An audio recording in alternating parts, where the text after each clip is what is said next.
Joppatowne High School. What else could you want? A nice, crisp fall day. 70 degrees today, probably temperature still in the 50s. Field, though, I was out earlier, hard as a rock because of no rain. Yeah, no doubt about it. We've had a real drought, and the field is going to be very hard tonight. And again, we've got two teams that are very emotionally charged. When you get to this point in the season, there's no tomorrow for the team that loses. So, yeah, like they did in the old days, you lay it all on the line tonight. You know, you look at the two ball clubs and you look at Joppatowne that has a very big line. If you look across their line, they average about 275 pounds. Look across the front defensive line for Wicomico. They're lucky to average about 210. Is that going to make a difference tonight? Well, typically that makes a difference in the fourth quarter. I think the one thing we got to lay on the line right now is you got Wicomico who's coming down today, and as a coach, it's going to be interesting to see how they react to a long trip on the road. I've had teams that I've played against that have long rides and they come out and they're flat the first or second quarter. So that would be great for Joppatowne, but Joppatowne's going to have to capitalize very early. And when you get to the size factor, typically size doesn't impact the game until the fourth quarter where you really wear your opponent down. But it's going to be interesting to see, again, how Wicomico comes out tonight after this long drive from the Eastern Shore up here. And then also whether Joppatowne, being a home field, can get their fans in the game and keep them in the game emotionally the whole night. Frank, the team from Wicomico was late getting here. They were due here at 5:30. They didn't get here until almost 6 o'clock. Is that going to make a problem for them? Definitely. Those types of things, like I say, when you talk about a team traveling as far as they did, their eating habits, there's just a lot of things that occur, and just their mental state coming off of the bus. And they didn't come out here and stretch very much before the football game. So it's going to be interesting to see if they have their legs under them because, as you know, you sit in a car or, in their case, a bus for 2.5 hours, 3 hours, and I'm sure they left early this morning, probably got a 10 o'clock in the morning type start to get a break coming up the road. It's going to be interesting to see how they react to that. It's a big part of tonight's game. Frank, you look at their lineup, Brandon DeShiel, Valdez Morris, T.J. Bryant, and Sidney Fitzcoy, all four of those young men, more than 500 yards. And then you add in their big quarterback, Carl Miles, 6'5", 195 pounds, threw for 800 yards. You made a very good point. He reminds us of somebody who played at Aberdeen a few years ago. Yeah, gentleman by the name of Tommy Davis. And Tommy just gave us a fit when I was at Edgewood High School. We had an outstanding team that year. We just could not handle Tommy Davis. These quarterbacks that are 6'5", 6'4", are big targets. Kids are not used to, and especially defensive backs, are not used to hitting a target that tall. So your whole alignment coming in to make a tackle is thrown off. And then you add probably speed along with deception, and you got a great weapon, and an offensive weapon in a quarterback of that type. Frank, our viewers are watching as the Mariners, dressed in their all-purple outfit, are being introduced and coming to their sideline. You get an idea of the size of some of these young men. We're looking across that front line. Chris Robinson, 6'1", 288. Alex Calambinas, 6'3", 235. Tony Spriggs, 6'3", 305. And Phil Tillman, the do-it-all for the Mariners, 6'3", 303 pounds. A lot of beef up front. Yeah, definitely. And, a game like this, Don, is an important game to all of these kids. There's a lot of teams sitting home tonight. And, you kind of focus in on that. This is the goal of a lot of kids, to get into a game. You see the excitement out here. Does a lot for the community. And as I said before we started televising, they're our team tonight. Joppatowne has done a lot for Joppatowne, the area, the town. But tonight they're Harford County's best team out here. And there's a lot of people coming into the bleachers I saw earlier on. All the high school coaches from around the county. A lot of people pulling for them tonight. And speaking of pulling for them, we were told before the ball game that shows you the cooperation. Greg Commandor told us that Dave Seski loaned this Joppatowne organization the stencils to do the numbers, and Bruce Riley loaned the stencils to do the hash marks. Bruce Riley of Bel Air and, of course, Dave Seski of Falston. Again, just showing how much we're in this as a county, not just as Joppatowne. Exactly, and you named two coaches who are real high quality. I'll tell you, Dave Seski was very close this year to win another county championship, and just one loss took him away from that against Joppatowne. And then you've got Bruce Riley, who I know, having coached him at Edgewood High School. Again, just first class, great guys for the game of football. Well, Frank, we're ready for the playing of our national anthem by the Marching Mariner Band, as we honor our country with the national anthem.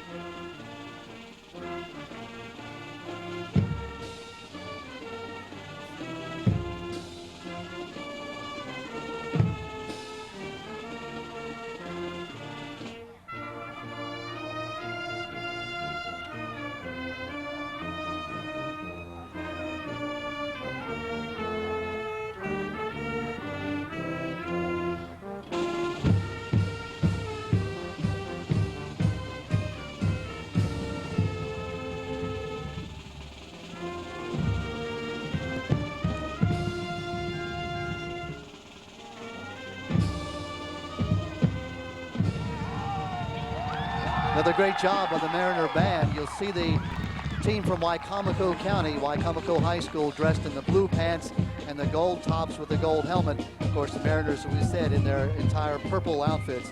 You know, frankly, look at this team. You look at Joppatowne, a team that averages 35 points a game and almost 400 yards a game. Dallas Talley by himself. I mean, this young man just had a tremendous season. 59% of his passes completed. He threw 20 touchdown passes and only 3 interceptions. Joppatowne, Frank, get this, all season long, 10 games, they had 8 turnovers. Yeah, this is a big year, and that turnover fact is very important, especially with what you said about the game field. You got a hard game field tonight, so turnovers for both sides are going to be really interesting. I think the thing to really watch tonight is going to be whether Joppatowne, with their size, can handle the speed of Y-High. They're really a fast team, a really quick team.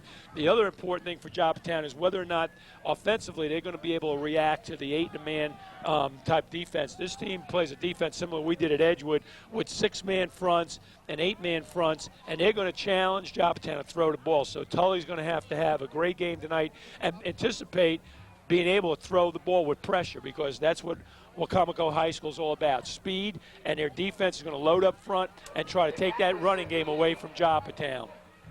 The Mariners and the Wicomico Tribe, now we're going to call them the Tribe or the Indians, they're interchangeable out at center field, as you see. You're seeing Ryan Spann, number 88, Phil Tillman, number 72, Dallas Talley, number 19, and number 48, that's Jeff Bates, out to toss the coin for Joppatowne. Frank, always the key. If you win the coin toss, what do you do? Well, here I like to start on defense typically and have that ball second half. But again, predicated on what they did this week in practice to prepare and what they know about Wicomico. They've had a scout on them, and I'm sure they're pretty knowledgeable about what Wicomico High School's strength is, so they'll play to that. That's Dave Pulaski, by the way, the referee, who's explaining the rules and talking to both teams. The rest of the umpiring crew or the refereeing crew, umpire is Brad Hulich, the linesman Kevin Davis, the line judge is Dennis Kyle, and the back judge is Reese Pannell.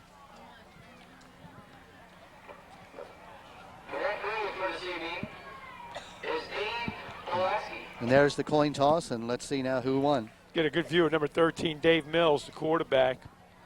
Looks like Joppatowne has won the toss, and now let's see if Frank's prediction that you go on defense first. Let's see if that's what Greg Commandor does.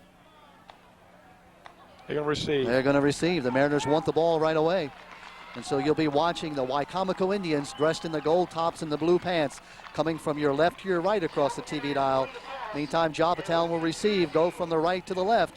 And we're all ready now. Again, Frank, this is do or die, win or go home. Yeah, win or go home. It's been a great season for both teams, and neither team has experienced a loss this season. So somebody's coming out of here tonight with at least a coach who's going to have to be prepared to talk to his players about accepting that and moving on. The important thing here, too, tonight, Don, is, as we said earlier, the emotion. Both teams are extremely fired up. You want to be fired up, but you want to have yourself under control, because we've watched Joppatowne all year, and the one thing that they've broken a stereotype on Joppatowne High School is mistakes. We've seen good teams here in the past, and unfortunately what they've often done is taken 2 steps backward for every step forward. So they're going to need to play under control, same with Wicomico High School. They were very emotionally charged before the game as a team. So again, you want to play with excitement, with passion, but also under control. Back deep for Joppatowne, 88, that's Ryan Spann. On the near side is Doug Green, number 24. You also see George Smith, number 27. Along with number 21, D'Angelo Goffigan, the 1,000-yard rusher for Joppatowne. And here comes the kickoff, and we're underway. It's a squib kick. It'll be fielded by Smith. Smith at the 30. He's got a lane. Going to be taken off his feet. Hard tackle at the 40-yard line. And Joppatowne will put the ball in play there at the 40-yard line. Yeah, you could hear, like you said, a hard tackle, but you could hear that ground. When you hit the ground tonight, it's like hitting a piece of concrete. So, again, that ground's going to play a little bit of havoc maybe during the course of this football game. We'll just have to wait and see. Dallas Talley, the do-it-all quarterback for Joppatowne. What a fine young man. I had a chance to talk to him this week and ask him if he was ready, and he said, yes, sir, I'm ready. Just a real class young man, the kind of guy you want to be around. Tight eye formation. One flanker is to the far side. That's Gaffigan, and he's going to be hit and held. Very short gain. Number 62. Yeah, making the tackle is number 62, and that's Eugene Lawrence. Now, Lawrence is the big tackle for them. He's only a sophomore, but he leads them in tackles and also leads them in sacks. Gain of about 1.5 yards on first down. Well, we'll try to get a view of this defense, but again, that's a quick hit, and a lot of times when you're in that 6- and 8-man line, it really changes blocking schemes for the offensive line. Now we got wide splits to the left side of the field by Joppa Town. We'll see if they run to the right. High backfield this time. Back to throw Talley without a fake. Has his man, that's Smith, on the sideline and has the first down.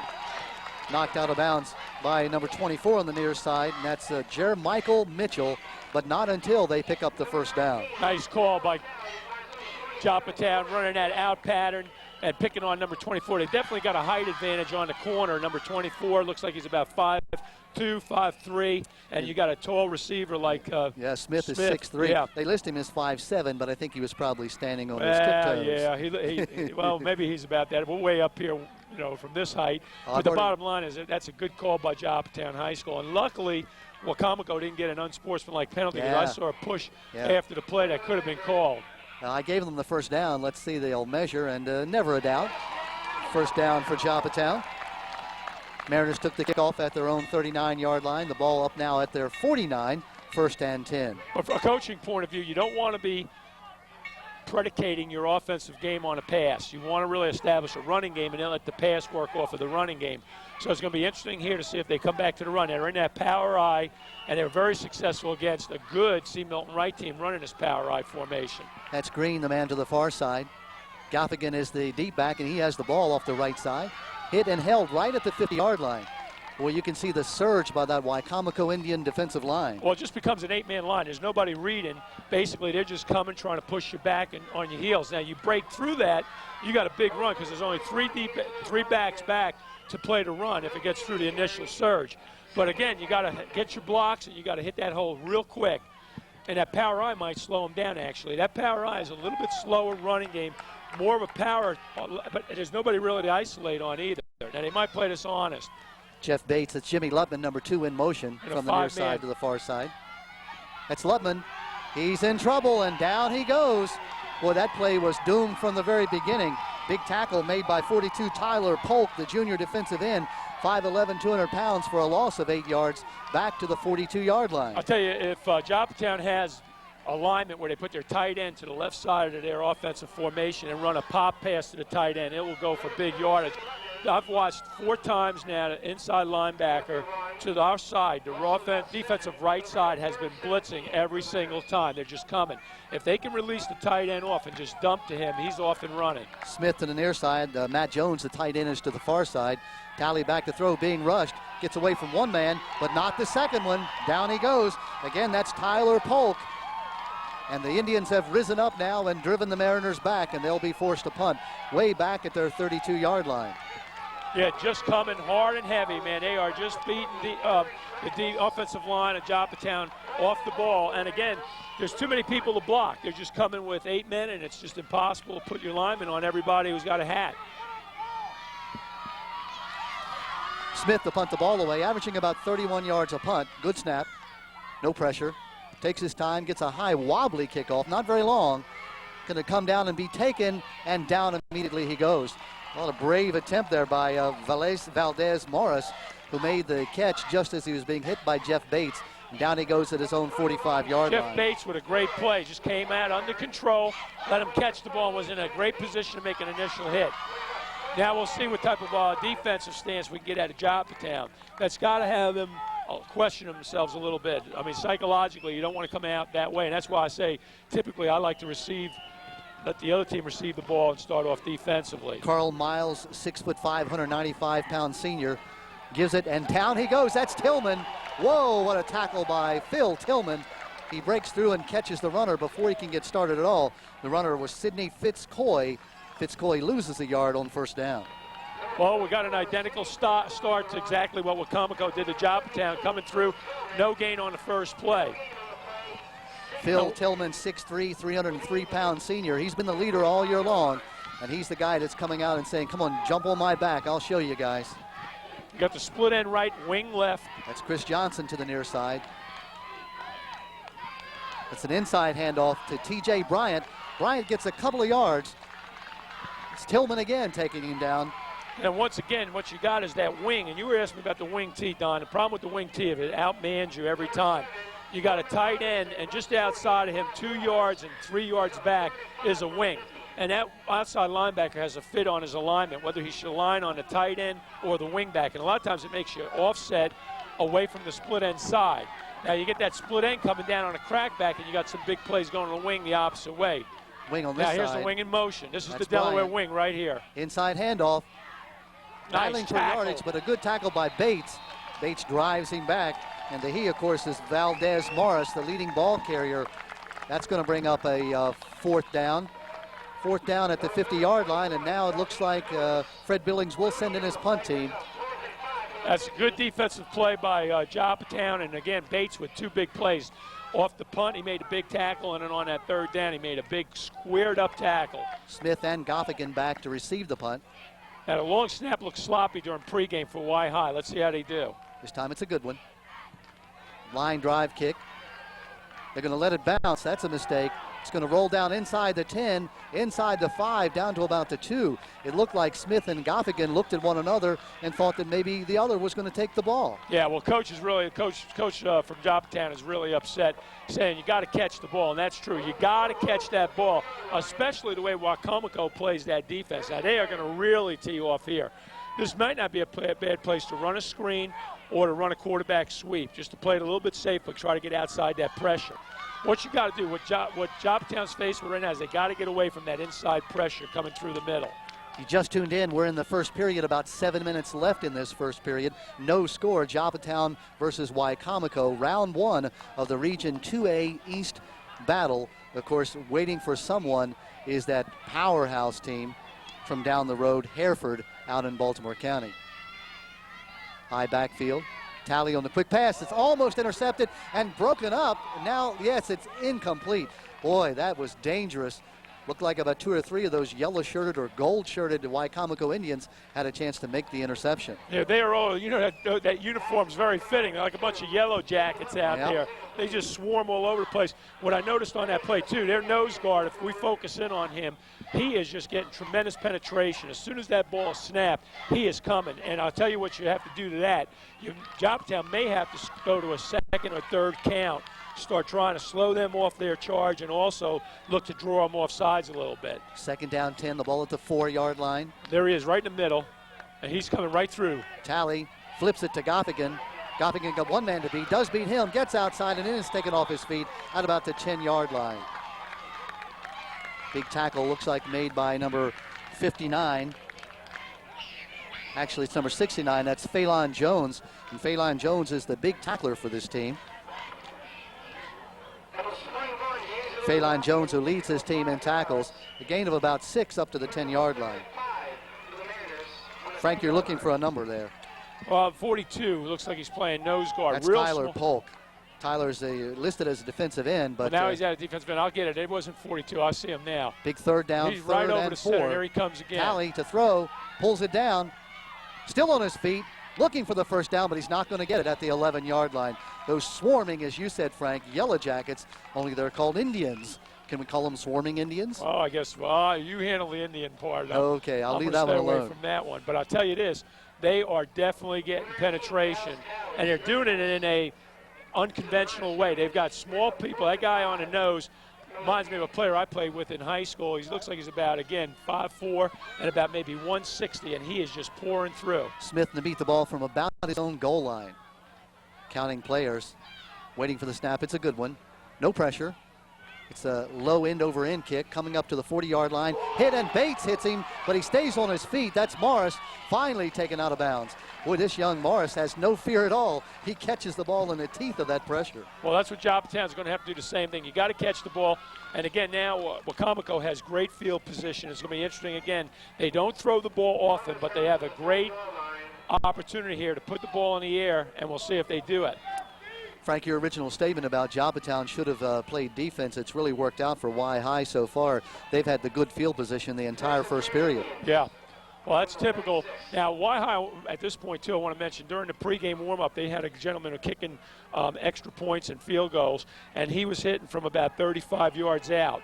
So if they get about 15 more yards up the field, he has enough foot to put it through. Now, their problem on that team was, again, watching the long snapper. He was very weak on the snaps, but it might have been, at the time I watched, a second-string snapper. So it'll be interesting to see if Wicomico in this series, with the field position they have, think about kicking at least a field goal, getting 3 points. That's Wes Bernhardt, who's listed as their kicker, the 5'8", 165-pound senior.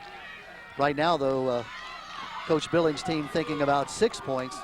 They've got the ball at just about the 35-yard line of Joppatowne, 1st and 10. The give, that's to Coy. He's got a first down, or at least very close to it. Big running back comes right up the middle. Sidney Fitzcoy, 5'10", 190-pound junior. Well, that's that natural seam you get in that Delaware wing. You got, again, that wing back left, and what it forces your outside linebacker to do to flex out, and it gives your tackle bad position on a double team.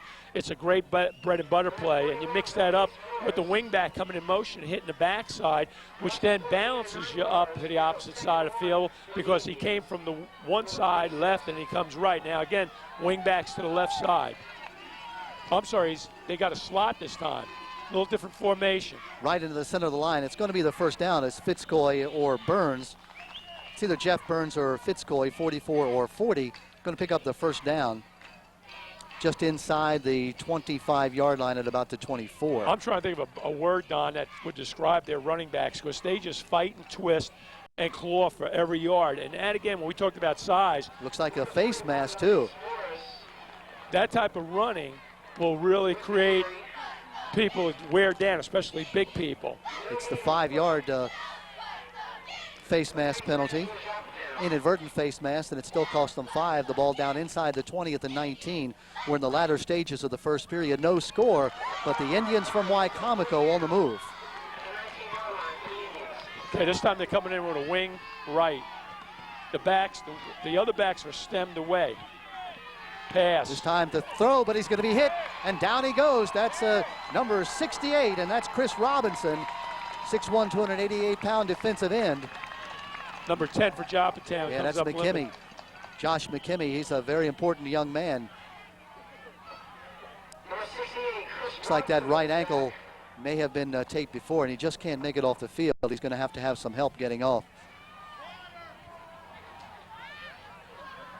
Well, again, we talked about this turf and how tough and how hard it is. And again, on your joints, during the course of the game, these types of injuries are going to occur. Now, it was a good call by High getting back to that pass, and it was a deep pass. They ran a split end on a fly into or what we call a flag pattern, and good coverage by Joppa Town and great penetration. Carl Miles, the number 13, the 6'5", 195-pound senior, the quarterback. But a nice job by Robinson. He wasn't fooled. He came right through and stayed right with him and knocked him down. Right now the concern for Josh McKemy in considerable pain. Looks like maybe that right ankle. Calling out a couple of the Joppatowne players to help him off the field. Would be a big loss. Josh McKemy, the 5'10", 175-pound junior. He's got 68 tackles on the year from his defensive safety position. Not a big guy, but he plays with a lot of heart. It's that right ankle, it looks like, as they're going to be helping him off the field. Yeah, the way he's coming off, I doubt he'll see any more action tonight. And his teammates now pick him up and bring him off the field. Big loss for the Indians. Loss of about 7 on that play. It'll bring up a 2nd down and 17. Ball now back at the 27-yard line. Miles to throw, being chased. Down he goes. Big loss. And that's the young man we saw make a difference against C. Milton Wright. Yep. Alex Clark, number 39, who ripped the ball away and took it the other way. This time he catches Miles for a big loss all the way back to the 37-yard line. Well, this is definitely a great defensive stance by Joppa Town. I mean, we had a position where High had a chance to really push this downfield, and they had a nice opening play for about 8-9 yards, and now Joppa Town responds by playing great defense. Got to get all the way down to the 9 for a first down. It's 3rd and a bunch, maybe about 28 or 29 yards. Different formation, one back. Inside handoff. He's not going to go too far as Clark pulls him down. The he, of course, again, is Sidney Fitzcoy, number 44. That'll bring up a 4th down 4th and still about 25 yards to go. Boy, what a nice defensive stand. Frank, you know, you said that you liked that play call where they had Miles come back, but it looked like they were doing a good job running the ball against Joppatowne. Then they went back on 2 straight pass plays, and Joppatowne just put them back. But that's the Delaware wing tee. It lulls you to sleep. It forces you to run so hard, and then all of a sudden you get hit with that pass. Now, again, they got to catch this ball. Goffigan calls a fair catch, but lets it bounce. It's going to be inside the 10 at about the 8-yard line. That's well played by Joppatowne. You can't do much there. That ball's up in the air, and it's uncatchable. So Joppatowne, again, is going to start, again, deep in their territory. And what you don't want here is a mistake. They escaped the bullet on that quick pass to the split end where Wicomico tipped the ball, and everybody touched it, and nobody came up with it. So that's what you don't want to do in a championship game. Play it safe. Be conservative here. Punt out, and try to, during the course of the game, let the defense change field position. This time it looks like they're in the wishbone. Let's watch that nose again. Here he comes. The pitch to Goffigan. He's got some room around the left side. Hemmed in and taken off his feet on a nice tackle by Jermichael Mitchell. Gain out across the 10 to about the 12-yard line, a pickup of 3 on first down. And that's what you're going to have to do if you coach Commodore. You're going to have to turn those corners and try to get away from that deep penetration. Again, as you watch, and I'm going to watch the monitor instead of the field this time, but if you can see the penetration that Wicomico's coming with, again, 8 men in the box, and they are coming with pressure. If you can turn that corner or bust one on a counter up the middle, that'll go. Tight eye formation again this time. Up back is Bates. Goffigan is the deep back. Still with the ball, Talley throwing back this way. The ball up in the air. Batted down finally. Another dangerous play right back at the goal line. Looked like he was looking for Ryan Spann over here on the near side, but it never developed as the Indians came in and just disrupted that play from the very beginning. This nose guard is driving me nuts. I'm telling you, I hate to beat on a dead horse here, but I can't get his number. He's so small. He looks like it's number 40. That's Jeff Burns. They're listing him as 6 foot, 180 pounds. Okay. Well, if he's 6 foot, then I'm 6'8". No, it's not number 40. There he is, right dead center middle. Could be Tony Robinson, 5'7", 150 pounds. That's him. Talley looking for Spann off his fingertips. Big hit there in the defensive backfield. Number 80 or 30? Number 80. Yeah, if it's 80, then the guy that you don't like is Chris Almerio, 5'6", 165 pounds. And that 165 is what his equipment on. I mean, that is the most untypical nose guard that you typically, would put on a field as a football coach. And, man, he is just quick as a cat and really coming off, causing a lot of havoc. Again, right in the middle of that 5-man that are in a 5 defense. Changing defenses, too, constantly. Coming on the field late was Doug Green to punt it away as George Smith. Good snap. No pressure at all. Smith hits a high, nice punt this time. Wall left, right where the ball's going. Out across the 50. Morris lets it bounce. Now tries to pick it up, and he may have touched the ball. It could be Joppatown football, and if so, that could be the first big mistake of this football game. Let's see. The officials are conferring. They're going to say, did he touch it? Did he touch it? No, they're going to say it is Indians football. It looked like for all the world that Valdez Morris, number 21, tried to pick up the ball. If he didn't touch it, Frank, it wasn't because he didn't try. He was definitely trying, and I'll tell you, from here it was so hard to see. We're so far away. But again, not a bad break here for Joppatown Reality because they got good field position. Well, there's a beautiful punt by Smith as he met it from just about his own goal line. Got it out over across the 50, across the 40. That was a punt. Gosh, he hit it from the 12, the line of scrimmage. That looks like about a 38, about a 50-yard punt. That's a big change in field position. 1:29 showing on the scoreboard clock, but I'm not sure. That may be the end of the quarter. No, now they're saying it's timeout Joppatown. Yeah, Joppatown had too many men on the field. A lot of times that happens during the emotion of thinking that you have a turnover and you're getting your offense ready on the field, and then the next thing you know, it's a defensive call. But we got to get Joppatown fired up here, You see Coach Greg Commandor. He's trying to fire up not only his own team, but the stands here. They're on our side where we're telecasting from, and we have a full house here tonight. Well, that's what you get when you're a home seed and top seed, I should say, and home field advantage. Wing back to the far side in motion. The give inside, hit once, and now held on a beautiful tackle.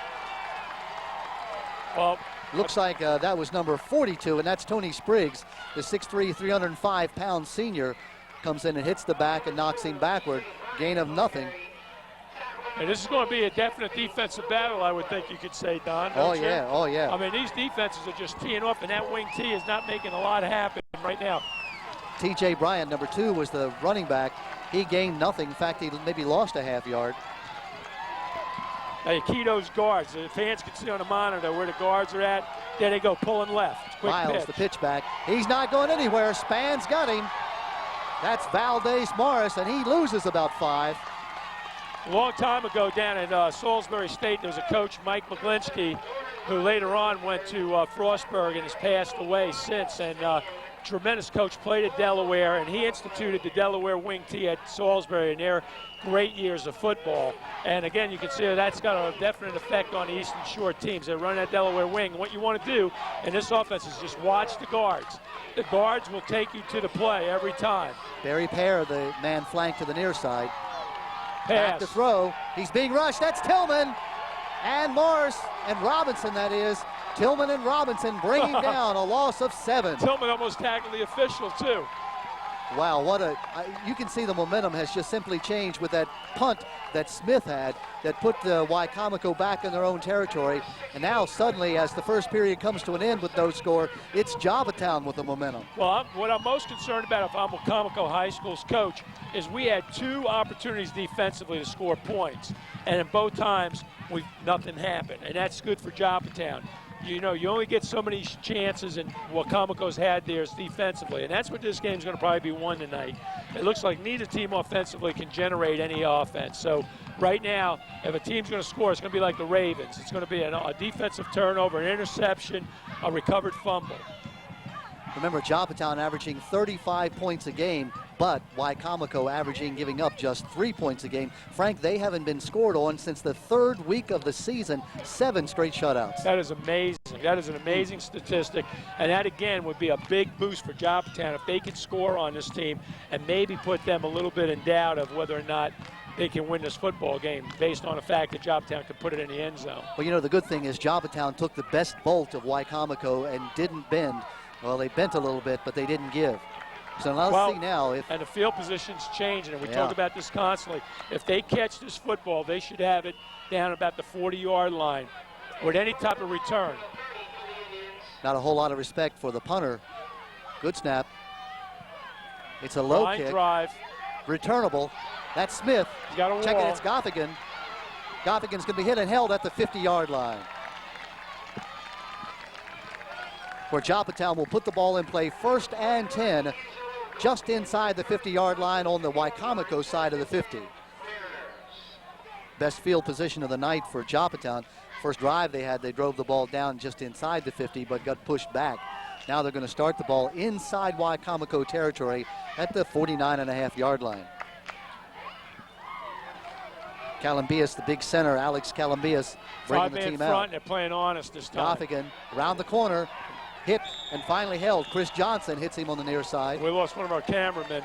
Ian's back up, though. He is tough. Ian is tough. I'll tell you what, now, what Wicomico did there, Don, let's talk about it. They've been coming with their linebackers and realizing that Joppatowne has been trying quick pitch every first down. That's the 3rd first down play for Joppatowne where it was a quick pitch. So they played honest. They kept their normal alignment, and that gives them a little bit more strength on their angles for the sweep. Pick up a 5 yards on that first down. This is Green with the ball. First time he carries it.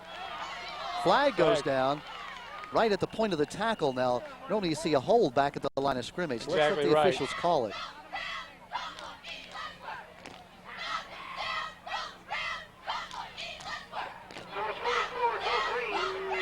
They're going to say a hold, though. A hold against Joppatowne right at the point of the tackle. You don't see that very often, Frank. No. Well, you know what's the other thing I'm seeing tonight, Don, is that we did our Seamount Wright game, and where Joppatowne was really successful is running consistently behind Tillman, and they're not running to the right. They're doing a lot of running to the left side of the field, and that surprises me because your real bread and butter offensive linemen this season have been Tillman and Upton. And Upton, right, number and 75. Yeah, Tillman 72, Upton 75, and Columbia 78. 303, 225, and 235. Right now, though, it's a big loss back inside the 50 in the Mariners side of the 50. Second and about 14 yards to go. That's a lateral. Goffigan gets by one man, but not by the second one. That's Aaron Travis, number 50, who brings down Goffigan. That was a lateral. Kind of a strange-looking play, Frank. Yeah, it was. It was something I have never seen. I've never seen a pass of that nature thrown that close to the line of scrimmage and that tight inside the offensive tackle. But again, they're just trying to get away from this pressure. Right. And again, if I had headsets on and I had an opportunity to talk to the head coach on the sideline or the offensive coordinator, I would run that pop pass to the tight end. I think it's there. I think it can go, especially if they guess on a situation where Wicomico is going to come with pressure. Let's watch the inside linebackers. Shotgun Here formation. Low snap. Talley's going to be hit and taken down.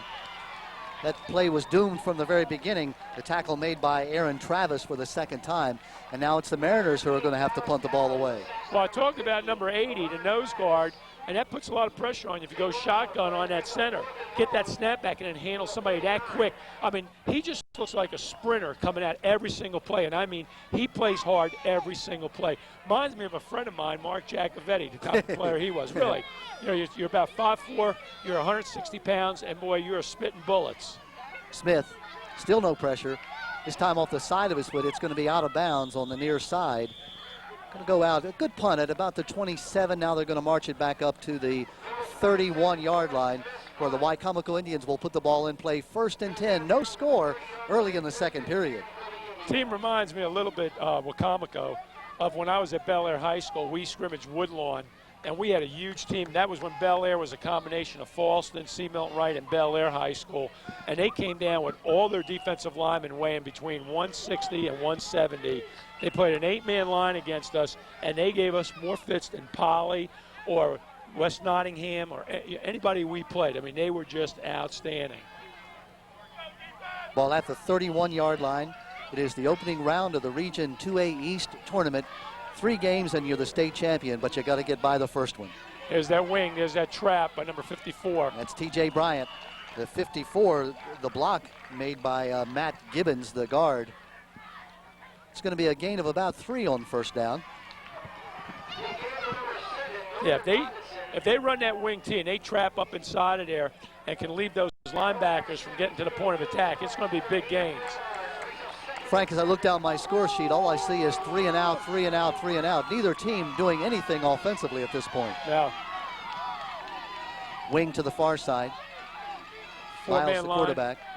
They give the inside handoff to Brandon Dashiell.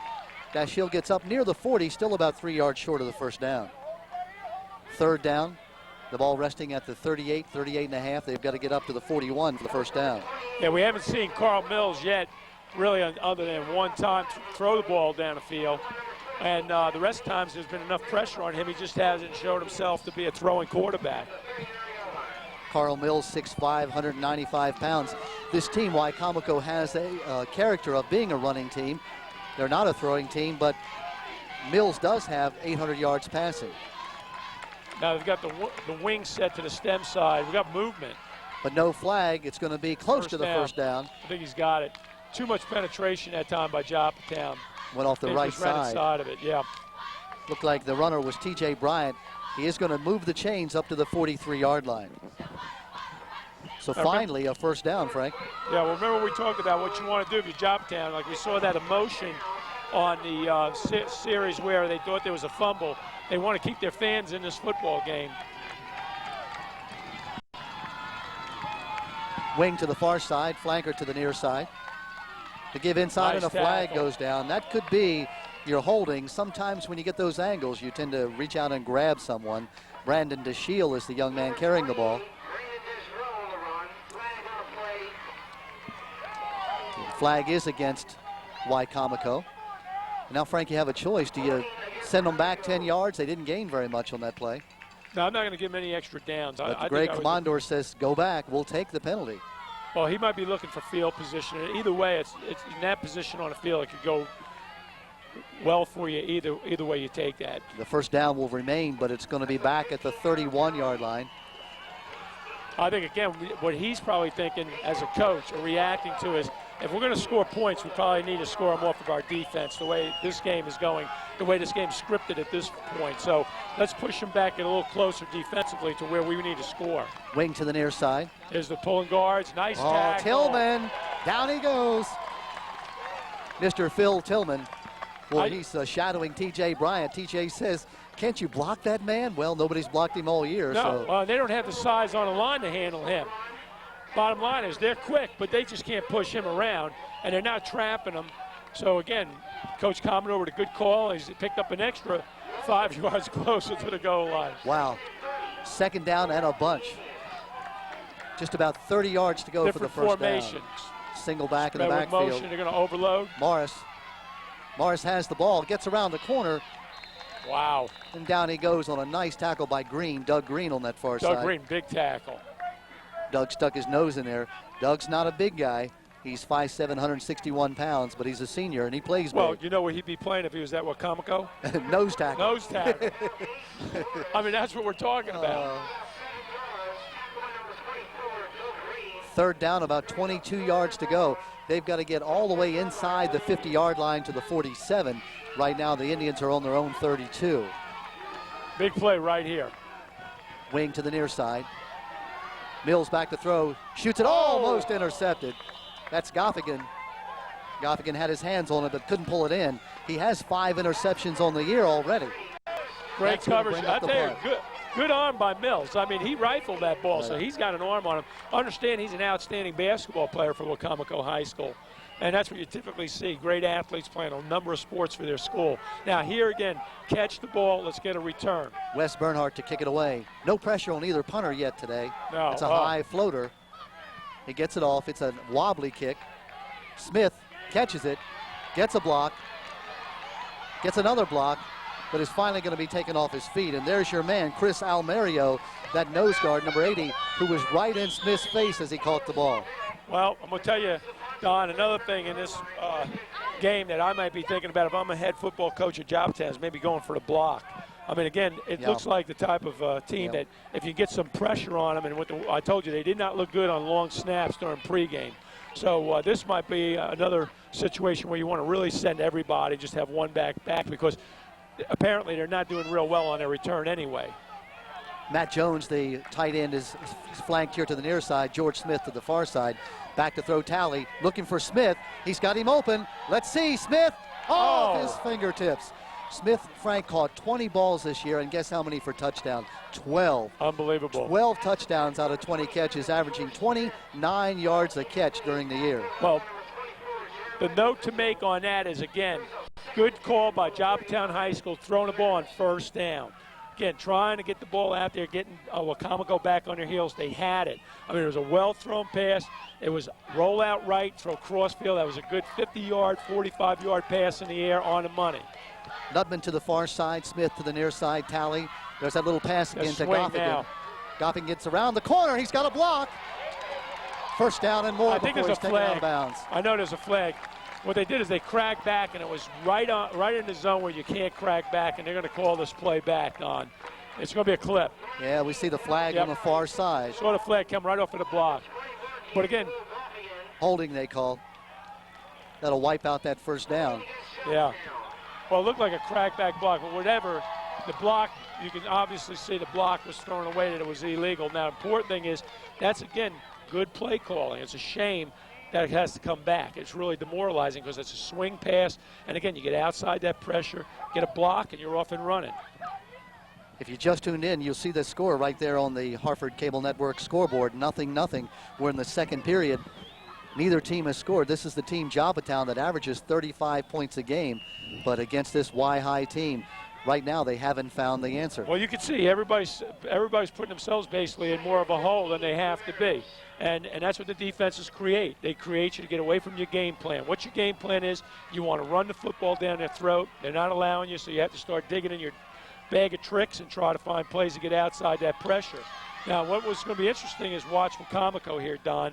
Are they going to continue with pressure, or because it's obviously a passing situation, are they going to play a little more honest and play back and play the pass? Conversation by the officials. I'm not sure what that's all about. It is first down. It looks like Greg Commandor won his point. They had second well, down on the box. They wiped out the gain. And now they're saying, no, now it's second down. They're still not sure. From the point of the foul is where they marked it off. Really, the penalty, which should have been a 10-yard penalty, only ended up being about a 7-yard penalty. Officials are scratching their head. Dave Pulaski, the referee, gets his group together. Dallas Talley walks in the middle and says, what's going on here? And now they say it is second down. I think what they're trying to say is that the penalty occurred after the play was over, Frank. That couldn't be. No. But they're letting the down stand. It's second down, and Greg Commandor is just not happy about it at all, and I don't understand either. No. If you take the penalty, it wipes out the play. Talley, there's that penetration Talley again. Being chased, trying to get the ball off and can't do it. Don't fumble. Dallas Talley being harassed and taken off his feet. It looks like your guy, Almerio. I'm going to tell you, you're going to see him all night long. He's going to be their biggest nightmare because he is getting through. He initiated pressure on Talley right away. Talley's not even getting a chance to set himself. I mean, basically, as soon as he has the ball and gets a 2 or 3 step back, drop, and again, the key may be to either keep running those that flare pass. Don't get away from that because that's worked, and also we haven't seen yet just a drop pass to that tight end. Let him come and let's dump it over the top to him. Now, Talley's not a big, tall quarterback. If you had a quarterback like Mills, that's even an easier play to connect with hitting that tight end. Third down, 20 yards to go. Here they come again. Talley being rushed, gets it off. Nice Caught. pass. Beautiful pass out of bounds. Smith at the 40-yard line. Still short of the first down, and that'll bring up fourth. Fourth and about 9, a punting situation for Joppa Town. George Smith's been an outstanding receiver. He's a great target. I watched him in pregame warm-up. Great hands on him. And what I like about him is when he catches the ball, he will instinctively turn and get upfield. That's important. Boy, and Talley put that ball right where he had to, right among a bunch of yellow shirts. Smith to punt the ball away again. Another good snap. No pressure. High kick off the side of his foot. It's going to come out of bounds right at the 40-yard line, a punt of only about 20 yards. I think he's just trying to, you know, it's like golf. They say when you try to overswing and hit for distance, you don't do well. He's a better punter than this. I think it's just the pressure of the game. He's getting the ball. He's got plenty of time, and he's just not relaxing himself and kicking with good technique. Boy, Frank, I don't know. Surprising, number 10 for Joppatowne. I didn't think we'd see McKemy, McKemy back in the football game, and he's back. Looks like they retaped that ankle. Josh had the ankle taped before. You can see the tape on the outside of that right shoe, but we got 4 minutes left to the half, Don. The give inside. There's that wing, and there's that trap.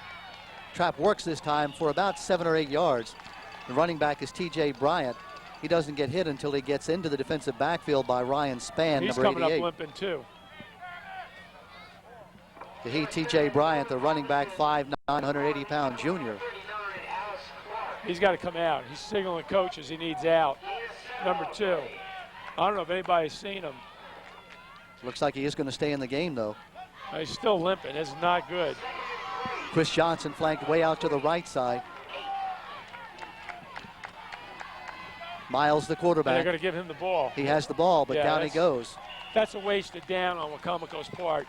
You can even see he's just tentative on that leg. He's still limping. He doesn't want to come out, but he's hurting his team. Well, that's not his call. It's going to bring up a third down on a big third down. 3rd and 2, a long 2. They've got to get across midfield down to about the 49.5. Frankie's finally out of there. What do you call here? 2.5 yards to go. Well, I wouldn't mind just quarterback draw or quarterback sneak. You got a big man like that at the quarterback position. Timeout for Wicomico. Late getting off the field was T.J. Bryant, and so they're going to have to burn a timeout, are the Indians. If you just tuned in, it is the Region 2A East first-round game. The winner here tonight plays the winner of tomorrow's game, number 6 seed Middletown against number 3 seed Glen Elk. Tonight's game is Joppatowne, number 2, against number 7 Wicomico. Harford, number 1, they'll play Eastern Tech, number 8. Potomac, number 4, will play number 5 City. And it is 3 games for the state championship. If Joppatowne wins tonight, Frank, they'll host another game next Friday night right here against either Glen Elg or Middletown. They win there and they go to College Park. Yep, and they got in a great bracket because they won't see Harford till the championship game. Harford, of course, what everybody knows is a powerhouse football program this year, and more importantly, they've got that home field going for them. You heard them make the announcement maybe over the field, Mike, about the 75 state championship team. The last time Joppatowne won a state championship back in 1975, 27 years ago. With the ball, that's Miles. He's going to be hit and close to the first down. Well, that's the guy you want with the ball. Big tackle made by Tillman Green. Down on the ground, number 72. It is Tillman. He's up. Got a little ankle problem. Well, everybody, that turf is, you talked about it, Don. That is tough turf. You hit your knee on it, your ankle pounding on it, it's just going to tear you apart. Tillman's going to have to come out of the ball game. Nice tackle by Green as Miles was struggling for that first down. Now, Frank, it's 4th and about a short 1. Are you going to go for the first down? No, I'm punting the football right here with 4 minutes left in the football game. In the half? Yeah. In fact, it's down at 2:38. You can see Tillman leaning on his coach, Greg Commandor. He doesn't want to come out. You can bet that big man will be back if he can. The Union Memorial Sports Clinic athletic trainers out there checking on Big Phil I thought Mills Tillman. I thought it was a good call by the coaching staff. Get that yardage, just what I said, Mills with the ball. Frank, they're going to go for it. Right now, the big play of the ball game. You can see they're charged up. Right now, the big stop or the big first down. The give inside. He's going to be hit close to the first down. It's T.J. Bryant. He had to get across the 50. He's right on that mark. Let's see where the spot is. It's short. It's going to be Joppatowne football. Wow. That was a gutsy call by Fred Billings, but as it turns out, it might be a tough call for him if Joppatowne can take advantage. Yeah, well, Joppatowne's got 2:27 left, and I tell you, the important thing is Tully was throwing the ball real well the last offensive series, so we'll see if they put the ball in the air a little bit here. Tillman out of the ball game. Taking his place is number 62, Derrick Beasley. Derrick, 6'1", 288-pound junior. Calambias over the football. Power eye. 4-man front. That's Goffigan. Oh! He's got the corner. He's got yardage. Down to the 30 and inside the 30 to the 26. I'll tell you, they are coming. I'm just getting a kick out of number 80 for Wicomico. He's one of your guys. I'm taking him home with me after He's the Chris game. Alamario. Chris Alamario, probably a paisan. I'm telling you, he is just coming through there. And he got knocked. He looked like a little pinball. He got knocked all over the place that last series. Here he comes again. Goffigan cuts it inside. Goffigan on a nice cutback. Has his feet taken out from under him by number 69, Phelan Jones. Phelan Jones, the linebacker. Great offensive series here, getting some yardage. Coming up inside. And watch for pass here. Second down, 8 yards to go. Good situation for a pass. Clock running with 1:49 and counting left in the first half. No score. High backfield, Gothic in the deep back. Back to throw, being rushed. Nice. Ducks 2 people, but doesn't get away from that third one and the fourth one. Oh, that's got to be a late hit. Come on, Mr. Official, you got to throw the flag. They got away with one there. I don't understand that, Frank. Number right 69, in front that of was the definitely a spear. Not only a late hit, but he just let in with his helmet. Should have been called. Well, we have a great view of it here now with all the bodies. Maybe the official couldn't see it. Well, the other thing is a lot of times officials will come in, and in games at this level, they're going to let the players determine. You can see the conversation going on now between Greg Commandor and the official on that near side. Now, it was a timeout for Joppatowne. They lose about 4 yards. It's 3rd and 11. A good call, but a passing situation right there. They got to just get better pass blocking, give them a little bit more time, or they're going to have to start going maybe a little sprint out. I don't know their playbook well enough. We've seen them been able to just drop back and have time against teams we've watched them against, but they may need to do some sprint out with Tully, just to give them a little bit more time to get outside that pressure. Frank Phil Tillman, we see him down on the bench with his shoe off. That certainly is not a good sign. Not a good sign at all. Mariners have been having enough problems protecting their quarterback without Tillman on the field. Well, one of the things I thought about coming to the game tonight, too, is with shotgun, the size. Frank. I'm sorry, shotgun. Third down, big play here, 3rd and 11. Remember that snap. Good snap this time. Ducks one man. It's a quarterback draw. He's got yardage. And out of bounds he goes, short of the first down. It's going to bring up 4th and about 3 for the first down. What I was saying, Don, is coming up the road, I thought about the size Joppatowne has. And one of the things I thought in the pregame we might talk about was the importance of resting players tonight. Frank, excuse me one more time. Yeah. It is a first down. He gets across the 20 to the 16-yard line. So a big first down for the scrambling ability of Dallas Talley. Well, Tully showed why he's such a great player. We talk about him all the time, and what a great feat with how he makes big things happen. And as they said many times, you're the man who wants the ball in your hands in a game like this. Here's that toss sweep. Looking for blocks, but he's not going to get them. Boy, those swarming Indians, they just have 4 or 5 players at the ball, this time led by 42 Tyler Polk, defensive end, 5'11", 200 pounds. Well, keep in mind now you're on Wicomico High School side. You have not let us score 7 games of the season, the last 7 games. You're going to get real tough right now. Inside a minute left. It probably will take a pass clock to get this ball in the end zone. Tillman's up and walking around a little bit, which is a good sign. DeBlasi is the kicker for Joppatowne. He has a field goal on the year, but at this point it would have to be about a 38-yarder. That might be out of his range. Second down, 17. There's that pump. Looking for. He's got him. In the end zone. Incomplete. Span had it on his fingertips. Had him. But the thing that's weird about that pattern is he had 2 men in the same area. Span number 88, along with 82, Matt Jones. He had him, and then, again, there was 2 receivers in the same area, which really complicated the pass route. Scoreboard clock shows about 33 seconds left in the half. No score. Third down, 13 yards to go. Ball resting at the 20-yard line. Smith to the near side, the favorite receiver. Not in power I. Looking for Smith, has it. Smith trying to shake and bake. He fumbles. It's going to be Wicomico football. Recovered by British Adams at the 12, 13-yard line. And so Joppatowne's, their struggle for first down comes up short. You could see Smith just digging for the yardage, but the ball got loose. Well, nothing to worry about there, because in reality, right now, you get back on defense, there's 25 seconds left, and you've shown it you're able to move the football before the half ended. You did a nice job of moving the ball against Wicomico's defense that last series. Now, so you stay with that. If you're Miles, do you air it out here? No. I would not. That's not their wing T. They're going to run the football. They're going to try to get it. Almost a fumble inside. Oh, that was yep. dangerous. Miles almost didn't get the ball from his center. Well, it looked like it hit the ground and bounced right back up to him. Wow. That was disaster brewing there for the Indians, but they dodged the bullet. Timeout for the Indians. I'm surprised at that. You're deep in your own territory and you call timeout. Wow. Well, who called that? I was looking at the monitor. Wicomico called it. They did? Scoreboard clock showing 9 seconds. Right here, I'm just taking a knee. I mean, I don't even know why they took the timeout. I don't either. It makes no sense. Unless, take the snap, take a knee, and let's go win at halftime, and let's get ready for the second half of football. Unless maybe it was one of the players on the field who called the timeout, but Don, I'm just worried about one thing. Don't fumble the ball. No. We might be here till 3 o'clock in the morning in overtimes. I mean, neither one of these teams look like they're going to score. Yeah.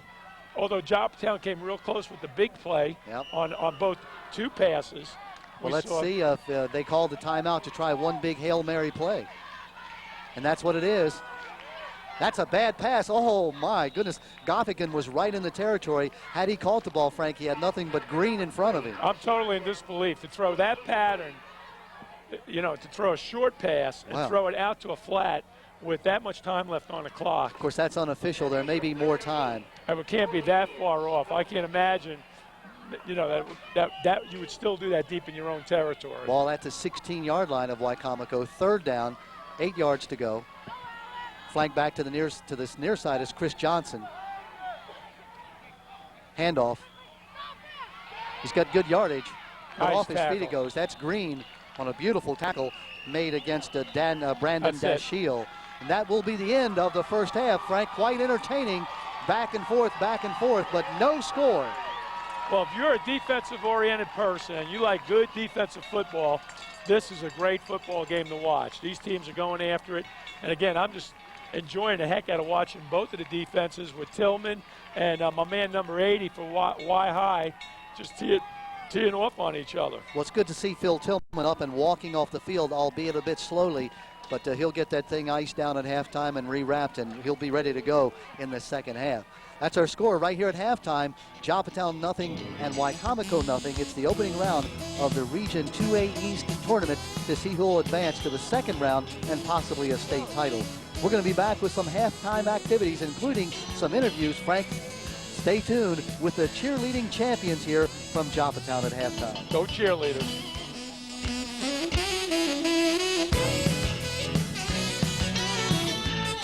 Next round. Tony Spriggs to kick off. Now, Tony is a toe kicker. We've seen him squib the ball more times than kick it deep. Well, it gets back to what we talked about, the opening flip of the coin. And this is, again, why you like to have this ball going in the second half. Bounces. Coming down. It's got to be fielded. It's still a live ball. And it could be a fumble. No, I think. Oh, that was close. Wicomico is able to maintain. Boy, I know if you're Fred Billings, your heart has stopped. Yeah. Wow. That's a great start for Joppatowne as Wicomico will take the ball at their own 20-yard line. Well, you know that the one thing you get, and it just is an equation that works, with athleticism, you get kids who do things unorthodox. They don't fall on the ball. They don't play things safe, and that's what makes the athletic ability shine. And there's a situation where you should just fall on the ball, but he's fumbling around trying to get hold of it and do something with it, and you just want to fall on the ball and just, make sure you don't have a turnover. Inside handoff on the Delaware tee. Good tackle by Alex Clark, number 39. No gain on first down, or if there was a gain, maybe one. Getting up slowly is Phil Tillman. Yeah. Well, again, it looks like, they probably have, he's going to come taking off. Him out. They'll bring in Eric Peach, number 52. Phil's going to go if he can. He's going to give them everything that he can in this second half. Second down, 9.5 yards to go. That might be real smart on Joppatowne's part. Just to flag goes down. That's a hold. Clark takes him off his feet. Man, that ground is some type of hard, Don. Brandon Dashiell is taken down, but I think that play is going to come back. Getting back to when Tillman came off, it might be smart on their coaching staff's part just to play him in situations that are critical. Calling that a crackback block, it looks like. Looks like one of the another man down. Indians is down as well. A lot of times, Frank, when you have this Delaware wing tee, you get crazy angles, and a lot of times you will get blocks that are crackbacks and those kinds of things. Well, the crackback, again, I relate back to when I was coaching in Elk and ran this to perfection in their championship years. And what they do is they get your outside linebacker flex between the tackle and that split end. And when he starts flying down there and you give that ball to the wing back coming around, it makes for big yards. And here's Tillman coming back in. One other thing about this wing tee that we haven't seen, and what's the real bread and butter of this play, is the cross block. And you know that play. You've always had a good eye for when teams run that. And we really haven't seen them do that. They've been just running basically traps and just dives, and really haven't shown a lot of cross block action against Joppatowne, and that surprises me. Frank, that's a big 15-yard penalty, too, so it goes all the way back inside the 10-yard line to about the 7. Brings up a second down and a bunch, maybe about 22 yards to go. They've got to get to the 30, across the 30-yard line for the first down. Well, this is almost like a mirror of the first half, only the uniforms are switched. This is where Joppatowne was, if you recall, when we talked about them escaping the bullet on that quick out pattern. Frank, that's Mike Fourette, number 78, the junior tackle for Wicomico, being helped off the field. And looks like the same kind of injury that Phil Tillman suffered. Tillman, as you said, back in the ball game. Looks like they have Phil now at nose tackle. Well, let's face it, Don. Football's a physical game, but it's physical body to body. When you have body to body, plus you got to fight body to ground, that's just that extra element. Still with the ball is Miles. He's going to be hit and taken down after a short gain. Name your player for the Mariners. Clark there in on the play. Along with number 68, Chris Robinson. It looks like they're putting Phil at the nose now rather than having him at the tackle. Maybe that means he has to move a little less, just depending on him to clog up the middle, perhaps. Well, it's funny because we talked about the contrasting styles of these two teams, and he would not be able to play nose guard at Wicomico with a bad ankle. I mean, they just come. Your little guy, you're right, Chris Don. Almerio. I didn't notice that. They do have him on the inside. Again, it's a third down and 20. In motion is Morris. Inside handoff, not much happening. That'll bring up a 4th down. And now, Frank, you talked about it. Is this the time you want to chase that punter and try to block the punt? This whole game, I would just give up the return, and I would just put as much pressure, and especially here, where you have the added concern of it's a deep, snap deep in your territory, kicking just about out of the end zone. Man, I would be just coming after it with everybody. But I don't know if they're going to do that, Don. It looks like they're set up again with 2 back to receive the ball, and they're cushioned off. Wes Bernhardt to kick. He gets a good snap. It's a low kick, returnable. Goffigan gets a good bounce, takes it at the 40, looking for a block. Cutting it inside, and down he goes at about the 36-yard line. Great field position for Joppatowne. I'm sure Coach Commodore, it's easy for us to say I'd go after it, I'd block it, but then you're in a position where you end up roughing the punter and you give up a 1st down. So now we'll see if Tillman's going to play both ways. This is what I'm interested to see because, again, I think what you want to do with him now is just go one way, but he's going to stay on offense too. Here come the Mariners. Definitely limping. They have that tight eye formation. Jeff Bates, the blocking back. Goffigan with the ball. Gets down to about the 30-yard line where he's taken off his feet on a nice tackle by Phelan Jones. We were told about Phelan Jones, their top tackler, and he certainly has lived up to his pre-game billing. Yep. Only trouble is, Frank, that time he tackled Goffigan and brought him down on top of him. Yep. Well, the big thing, again, is their 1st down selection is to try to get away from that pressure. And I think any type of pass in these situations right here, 2nd down, when you know they're going to be coming hard to the tight end or to the halfback through. Green struggling for yardage, gets a couple down to the 28-yard line. Number 69, Phelan Jones again. Well, they really do. You can see that wherever the ball is, you see about 4 or 5 of those gold shirts heading to the ball. Big down, 3rd and a long 3. They've got to get just a bit shy of that 25-yard line. Right now the ball resting at the 29.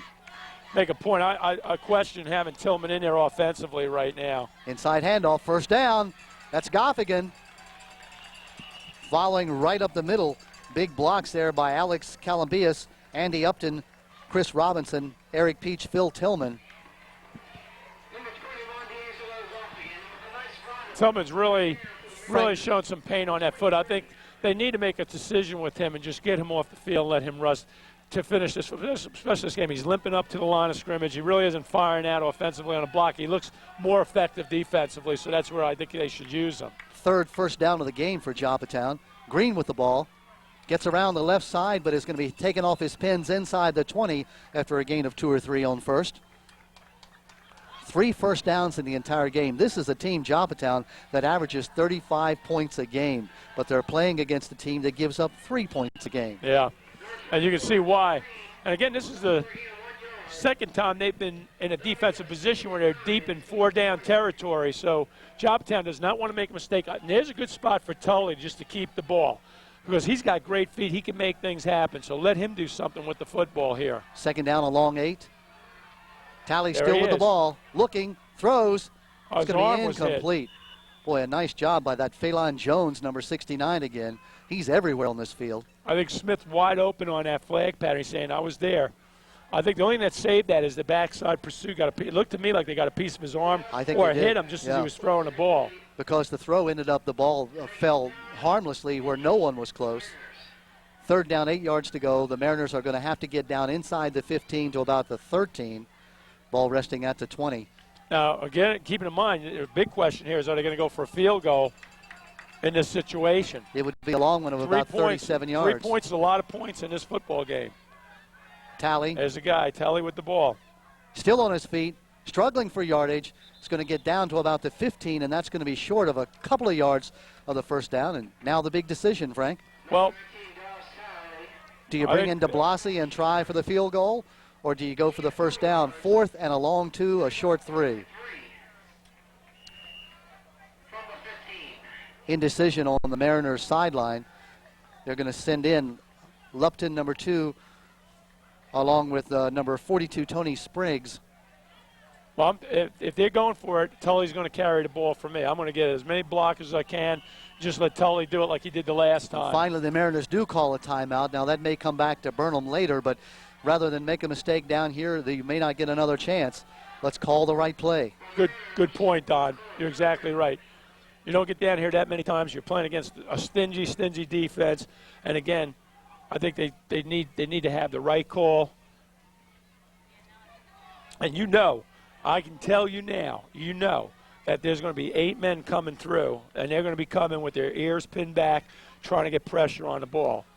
Gus DeBlasi, number 12, 6 foot, 152-pound senior, the kicker for Joppatowne. He's made 34 PATs this year, so he's really a good, sure-footed kicker, but his range may be a little bit less than what would end up being, let's see, a 25, a 32-yarder. Yeah, 32 yards.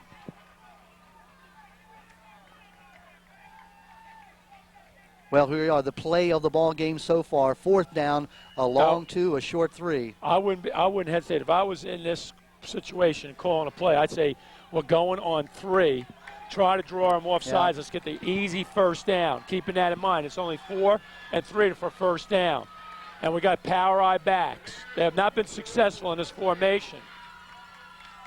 Talley being pursued, gets it off, up into the air. Let's see. Man is there. It's going to be caught. Touchdown! Unbelievable. Ryan Spain catches the ball. Wow, what a play by Spain, and what concentration. The Mariners have broken on top 6-0. Wow, that is what a play. big 6-0 right there. 15 it looked like the touchdown. ball was tipped on. It looks like he got it on the second try. It looked like it either bounced off him or the defensive back and went up in the air, and then he came back down with it. And again, the nice part is Tully rolled right and threw back to the opposite third of the field where the coverage is going to be the weakest. Great concentration by Ryan Spain on that play. For Ryan, that's his 8th touchdown catch of the year and 21st for Talley. DeBlasi with the kick. It is good, and the Mariners lead by 7-0. Wow, and the Mariner fans just go nuts over here on the near side. And let me tell you, Don, this place is packed. I mean, I just went down during the halftime, and there isn't a spot. Oh, there we go. We got a great view of the stands. Our HCN crew's doing a great job. The whole place is just packed with people. Could be the all-time big crowd for the Mariners, and why wouldn't it be? Here's a team that's now 10-0, looking to try to win to go to the second round of the state playoffs. And right now they lead by 7-0, and the shutout string for Wicomico is broken. Yes, it is, and it's a big boost for right now Joppa Town High School. But more importantly now we're going to see if Joppa Town can respond defensively and continue to play hard-nosed defense. Talley to Spain, 15-yard touchdown pass. DeBlasi with the extra point. And that extra point is important. Spriggs to kick off again.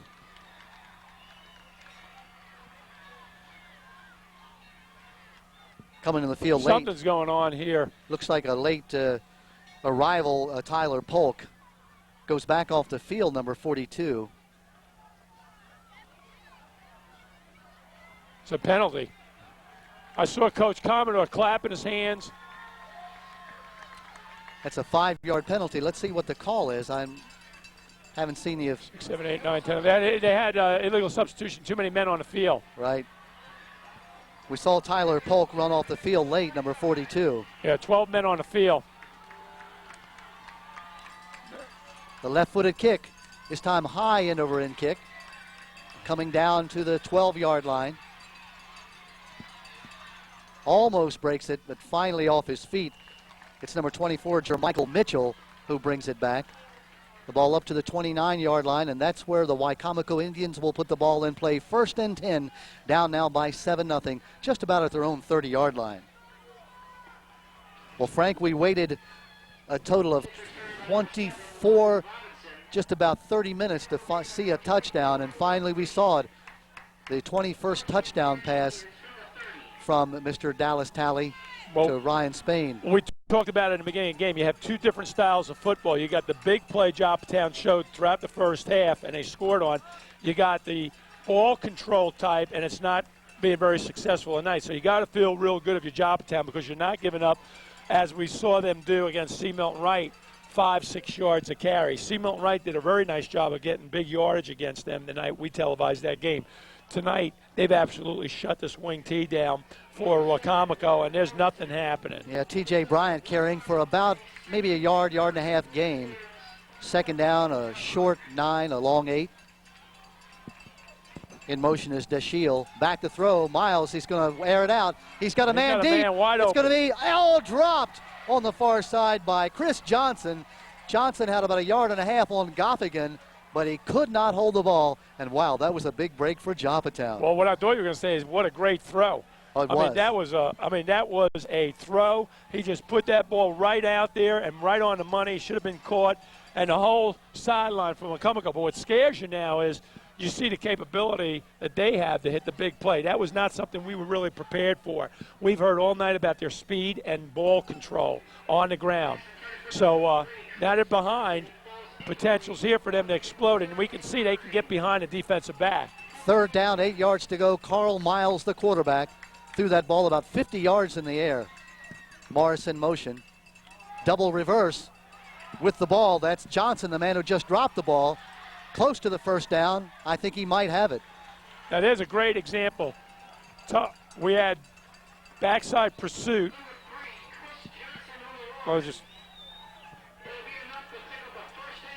By Goffigan, maybe? Or Smith, number 27? Tillman. I'm talking about Tillman came through. Uh-huh. He's doing a great job at nose. He's just driving the center straight back. He drove that kid about back 4 or 5 yards, but then his pursuit, we saw in C. Milton Wright catching people. He doesn't have that speed with his ankle right now. He would have made that play 2 weeks ago or a half ago. That's Dashiell with the ball. He's going to be hit after a short gain. That misdirection, they're counting on Joppatowne, giving them the angles to make the blocks. And, of course, you need that when you've got a small offensive line. If you look at their offensive line, you've got people like Robbie Marshall, who's 6'2", 255, Matt Gibbons, 180, Mike Ferret, 215, Travis Dallum, 215, and Tim Emge, 200. Not nearly the size that a defensive line. Chris Robinson, 288, Alex Calambias, who's 235, Tony Spriggs, 305, and Phil Tillman, 303. So you've got to get the angles. Oh, get some motion. Mills, Watch double pass. Miles back to throw. He's got his man in close to a first down. Again, that's Johnson taken off his feet by Goffigan, maybe about a half yard short of the 50-yard line and just short of the first down. Well, would not surprise me here now. You got 3rd and 1. You got a smart call, it's just a quarterback sneak, it's your first down. Third down, maybe less than a foot to go. Late in the third period, Joppatowne leading by 7-0.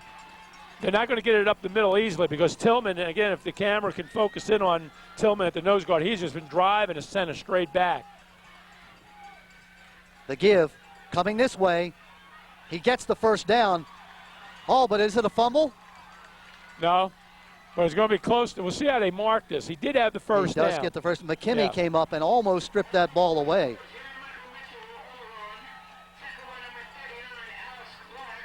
Mitchell gets the first down just across the 50-yard line into Joppatowne territory. This is the best offensive series we've seen out of Y High tonight. Sure it is. Indians started on their own 30. They've driven the ball about 21 yards now into Mariner territory. And don't forget that deep pass that we saw early on. You're going to see that one more time tonight before this game's over. Miles back to throw, looking down the middle, lofts it, has his man. It's caught by number 22, Robert Waters, the tight end. 6'3", 195-pounder, another first down. And now we're seeing the Wicomico Indians diversify their offense, and Miles is showing that arm. Well, that's what happens when you get behind. You can't get the running game going, and we know Miles has a great arm. We've seen him throw. I mean, he throws a excellent football. And, again, you got their defense is on its heels because they got to play that run. Now, this is a good mix right here. What they're doing, mixing the run with the pass, is what makes that wing tee real effective. First down and 10, the ball at the 34-yard line. Flag goes down. Could have been maybe a legal procedure. If you just tuned in, we're in the third period, late stages. Joppatowne 7-0.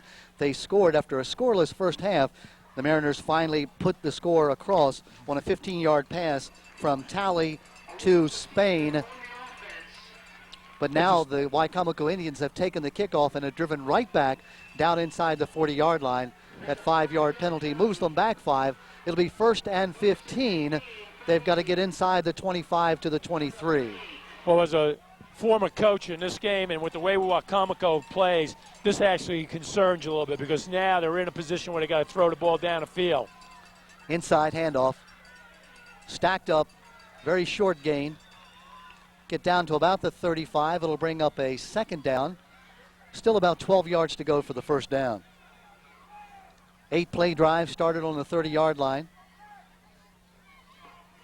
Could have had the touchdown. The Miles pass was dropped by Chris Johnson, who had gotten a couple of yards behind Goffigan.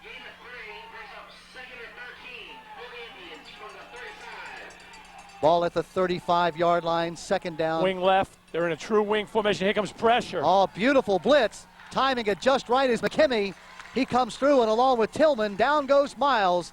A loss of 7 on the play. Great defensive call. You could see McKemy coming from his defensive safety position. When that ball was snapped, he was across the line. He looked like your man. He never broke stride. He looked like Al Murillo, your man, the nose tackle. He just came from that position. Nobody to block him, and he timed it just perfectly. And more importantly, what Joppa Town's coaching staff did well is hit that blitz to the last second. So there's nobody who can pick it up. 3rd down, about 17 yards to go. The ball at the 42-yard line. The Indians have to get inside the 25 to the 23. Here comes the blitz again. Dashiell runs right into the blitzer. He'll get nothing, and that'll bring up a 4th down. Boy, what a nice defensive stand after a 10-play drive. Well, what's good for the goose is good for the gander, and what Joppatowne's doing now is now they're giving some of their own pressure. 8 men in the box again, what you're really converting to 8 men, 9 men in the box, and they're just challenging. You see some of the fans here at Joppatown Mariner Stadium. We talked to Angela Spinner, the coach of the cheerleading team, and really things are on the move here at Joppatown in all ways, academically, socially, athletically. Here we go, 4th down, the big play. Miles being pressured. Going to run the ball. He's going to be short, and off his feet he goes, and the Mariners will take over the ball on their own 37-yard line. But he's back up. Boy, give Fred Billings all the credit. I mean, he's pulling out all the stops. He could have punted the ball and gotten Joppatown way down deep in their own territory. He wasn't about to do it. He's going for the win. Yep.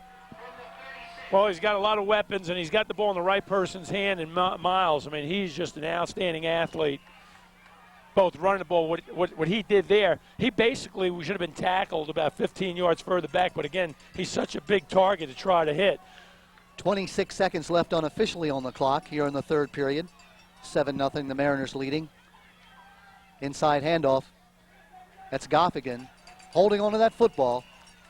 Picks up 4 or 5 on 1st down.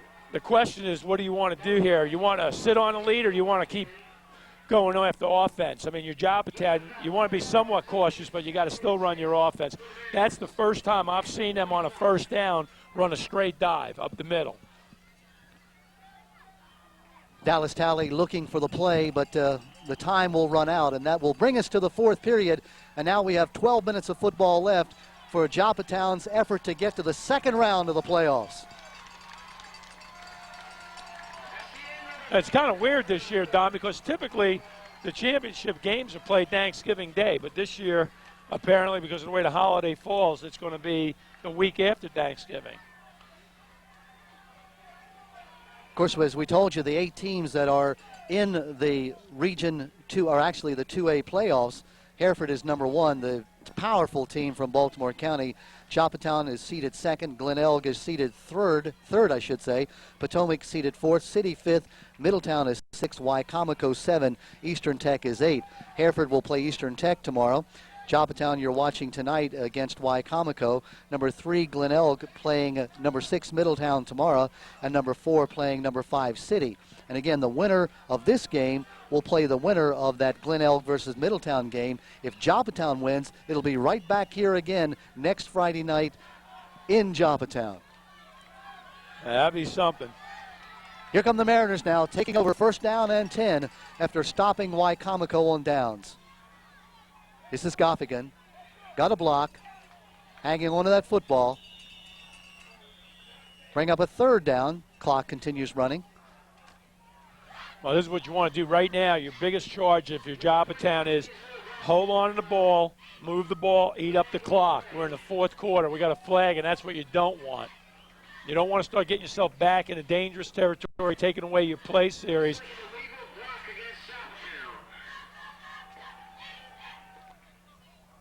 Frank, you're right. The field position is so important right here. Oh, it affects your play calling. You know, and the more important thing is it's the momentum. I mean, when you walk backwards as an offensive player, it's just demoralizing. You want to basically move those chains. You want to keep that ball going in a north direction. And that's the big one. That really hurts. A 15-yarder all the way back to the 24. Now, what do you call? I mean, if you're an offensive coordinator, you got a second down and 20, 25 yards. Well, if I'm Bill Weibel, I'm going to put the ball in the hands of Dallas Talley and let him make something happen. Yep. That is your best bet. Like a quarterback draw would be a great call here, especially with the pressure coming up. Jimmy Lutman coming to the near side. And George you know Smith to the far side. High backfield behind Talley. Talley throwing to Smith. Smith coming back to the middle of the field. Not sure what that was all about. Well, not the right place to run, and I think you'll learn that over the years. You catch that ball, fake inside, and fight for that sideline. Try to get up the sideline as quickly as possible, away from the yellow people. Right. Because the yellow people are coming after you. You know, we've heard of purple people eater, but, man, the yellow people are coming after you. They're just like swarming the football. Right now, again, very tough call plays here. You got a third and, again, 20-something yards. A lot of coaches just will play it very safe and just run a typical running play, hoping that they're thinking pass and maybe break something. Here comes the blitz. Talley looking to the near side, right across the middle. It's got the screen. Nice call. That's Spain with the ball. They were lucky, but it was a good call. I should say Span with the ball. Actually, there was a couple of yellow jerseys sprinkled into that screen. But I like the call, and it's always been a good play in that situation. Problem was the line did too good a job of blocking. Instead of just one hit and letting them pour through and having Tully back there with all the yellow shirts coming and dumping over the top, they actually sustained their blocks and kept them where the screen was going to be. Ryan Span comes up short of the first down by about 14 yards. Now Smith to punt. Do you come after the ball? It's a good snap, and they haven't yet. They've been returning towards their bench side. High, nice, good kick. Finally. To the 30, inside the 20, a beautiful kick. Inside the 15, all the way down to the 12. Oh, you got to be happy with that if you're Joppa Town. Best punt of the night for George Smith. He's got off two good punts tonight. Tell you what he did too, Don. They have the entire football game, they being Y high, have been setting their wall up to the bench side. And he kicked completely the opposite side of the field, which takes that timing completely away. You see Coach Commodore trying to urge on his team inside 10 minutes at 9:38 left in this football game. Joppa Town up by 7-0, trying to hang on to win to advance to the second round.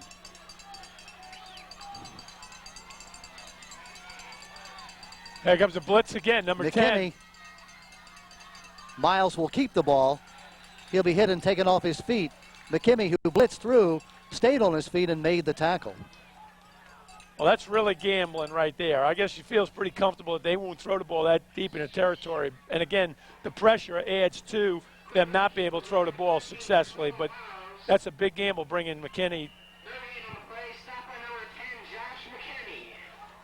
Lost a couple all the way back to the 10. And what you don't want to do here is give up a big play. The big play receiver, Chris Johnson, here on the near side. Goffigan's on him. Miles back to throw. Looking for that long pass. We see that play again. Just overthrown. And you're going to see it again. That's not the last time that ball will be thrown on that route. You saw that right in front of you here with our HCN cameras. It looked like that D'Angelo Goffigan maybe slowed up for a moment to see where the ball was. Chris Johnson went right by him. Miles led him by about a yard too much. Well, they got plenty of time to throw the ball, and they got plenty of speed to get beyond the defensive back. So, once again, great call, and you're going to see them air that play out again. Coach Commodore. Do not give up the big play. Coach Commodore. I'll say that correctly. Coach Commodore shouting out instructions to his players. Miles Looking. Nice coverage. Looking. Great defensive. Throws it up for grabs. It's up in the air. Jump ball. And knocked out of bounds. That was McKemy who came and knocked it down. Flag is down. The flag at about the 22. For Joppa Town, let's hope this is not a holding call. Holding in the defensive backfield. No, it's offensive pass interference. Offensive pass interference. Wow. Yeah, and that's a big play for Joppatowne, pushing back a little bit further. And again, I wouldn't hesitate to come after this right now. Frank, is that loss of down offensive pass interference? That should be loss of down. Which would make it 4th down. Right. And bring a punting situation.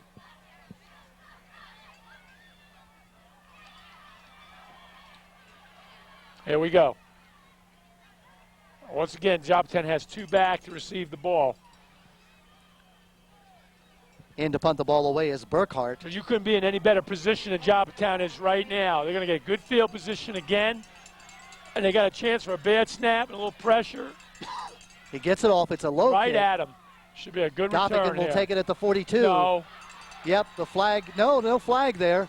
Lucky on that. It looked like the official on the far side was reaching for the flag on that block. Lucky on that. But he didn't throw it. Yep. That looked pretty much like a clip to me. Yeah, but they got away with it. The ball is going to be inside the 30-yard line. We've seen Wicomico High School get away with a couple tonight, too, as far as the officiating goes. So. Wow, what a second half. What a ball game, Frank. Again, I'm a baseball fan, as you well know, and we have pitcher's duels where it's a one-hitter or something like that, and people say, well, gosh, that wasn't a very exciting game. Same thing here.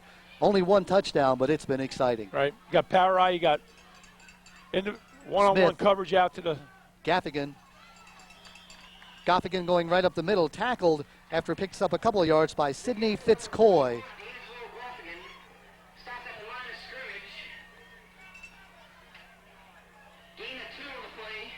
Ball down to the 27-yard line. Gaffigan, we've talked about him gaining over 1,000 yards and averaging more than 8 yards a carry, and that hasn't necessarily been the case tonight, finding himself against a very tough defense. But again, that was a nice run and a nice pickup at 3 or 4 yards. D'Angelo Goffigan, 132 carries, 1,070 yards for 8.1 average. He scored 11 touchdowns this year. Right now the officials are conferring.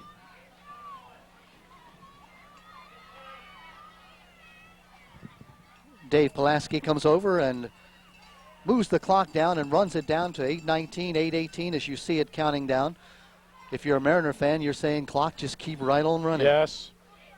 Yeah, clock's your added partner tonight. Power eye backfield. 2nd down, 7 yards to go. That's Green with the ball. Your man, Almerio. Just pouring through. You got to seal him down. Chris Almerio, 5'6", 165 pounds, soaking wet. I said if he's 5'6", I'm 6'5". Just makes you think of Rudy, the great film. I watched that again the other day. Yeah, it's sort of like Hoosiers, you know. Whenever I get a chance, I just sit down and watch that. It's so inspiring. All us little guys have hope. Oh, I tell you, I'd rather play against a big guy any day. 3rd down, big play. Fighting through. Throwing at Smith. Smith catches the ball. Touchdown. George Smith in the corner of the end zone. What a catch. George Smith, his 13th touchdown catch of the year. Well, they've had that height advantage, and they went against number 24 for Y-High once again, who, again, looks like he's about 5'4", 5'5" tops. And that's just a natural advantage. Go up, grab the football, and great hands. And you know what? Give a lot of credit to Tully, who made a great throw. George Smith catches the ball. Dallas Talley with the touchdown pass of 27 yards. With 7:19 left, now Joppatowne leads by 13-0. Gus DeBlasi in to attempt the extra point. Ball is down, the kick is up, and the kick is good, and it's 14-0 Joppatowne. What a great catch. Smith waited for the ball and caught it at the apex, right at the top. He went up and made the catch. Remember, he is 6'3", and as you said it, Frank, he's able to go up over that defensive back. Well, and you got to, again, give credit to Coach Weibel. If he's calling offensive plays, that was an excellent place to throw that. The one-on-one coverage, we talked about it earlier on their first alignment. They have single coverage out on the corners, and they've got a height advantage, so you got to take advantage of it. And Tully did exactly what he needed to do. Toss it up vertical, let my man go up, and just catch the ball. George Smith, 6'3", 188-pound junior. We talked before, he's the kind of guy that can put on a lot of pounds because he's got that kind of body to do it. Yeah. And, Division I prospect, well, I mean, who knows? But he's got the speed, he's got the hands, he's got that kind of just gliding gait, and then the ability to catch the ball. No doubt about it. And again, catch the ball and pressure. Let me tell you, going up in the corner of the end zone for a ball, when the game's on a line like that, you want to make a good catch and you want to come down with the ball. That you have to give a lot of credit to him as a athlete. Here's the kickoff. It's a line drive. Bounces down. Bounced around by Chris Johnson. He finally corrals it. Boom! Down he goes. Big tackle by Alex Clark. Alec gives the little shoulder shake there. You don't want to get taunting right now. You just want to play, again, smart, but it was a great hit. You got to love it. Just as Chris Johnson was getting ahead of steam, Alex Clark came in and hit him and knocked him right off his pins. Well, there is no doubt. Do you think, Don, that they're going to throw the ball up now? Yeah, with Miles' arm, he's got to. Yeah, they got to go to the passing game. I hope they're only passing, not that I hope for them to win the game, but if their passes that pass straight up the sideline, that ain't going to be enough for this game. Here's the pitch back. Looking for the sidelines. Big hit on the sidelines. Valdez Morris. Taken out of bounds by Josh McKemy. Well, that little McKemy, he just sticks his nose right in there. That was a great hit.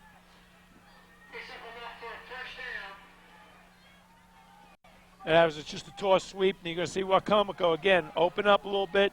Toss sweep, passes. They're going to have to really go after it. They don't have a lot of time to get two scores the way they've been moving the football. McKemy, pass back. Miles looking deep. Got again. Pass interference. No flag. Looked like there might have been a little contact, but no flag thrown. You are a good man, Don.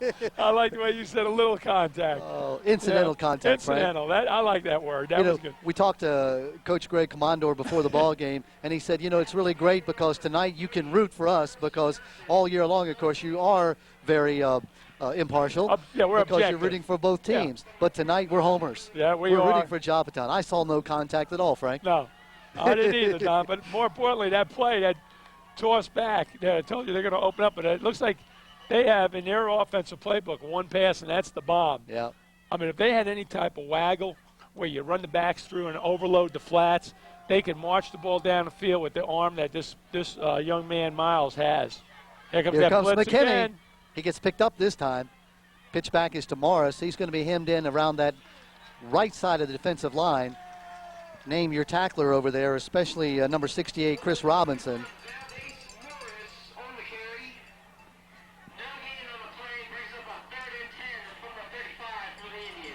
Third down, 10 yards to go. They've got to get up past the 46-yard line or just about to the 46 for the first down. I think any team would love to have Miles on their team as a quarterback. Just great arm. Pitch back. That toss sweep we saw. There's a student body right. He's still on his feet. That's Morris. Going to be taken off his pins at about the 41, come up about 5 yards short of the first down. And, Frank, that'll bring up fourth down now, 4th and 5. If you're Fred Billings, you don't have much choice. I guess not. I want to tell you one thing real important here. Well,